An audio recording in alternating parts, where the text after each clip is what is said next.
Hello everyone, তো দেখা হচ্ছে একটা নতুন ভিডিওর সাথে। আর এত গরম পড়েছে না, তো তার জন্য ঠান্ডা কিছু খেতে ইচ্ছে করছিল, কিন্তু মা করেছিল সকালে গরম ভাত। তো ভাবলাম সেটাকে ঠান্ডা ভাত করে খাওয়া যাক।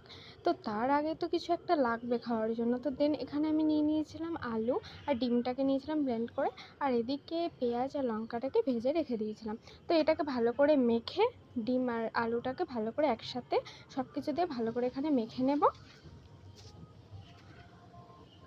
তো এত গরমে কার কার এরকম ঠান্ডা কিছু খেতে ভালো লাগে অবশ্যই বল। আর আমার তো ঠান্ডা ভাত একদম ভালো লাগে, কিন্তু খাওয়া আর হয় না। দেন এখানে আমি নিয়ে নিয়েছিলাম ঠান্ডা ভাতটা, মানে গরম ভাত, সেটাকে এখন ঠান্ডা ভাত বানিয়ে নিয়েছি।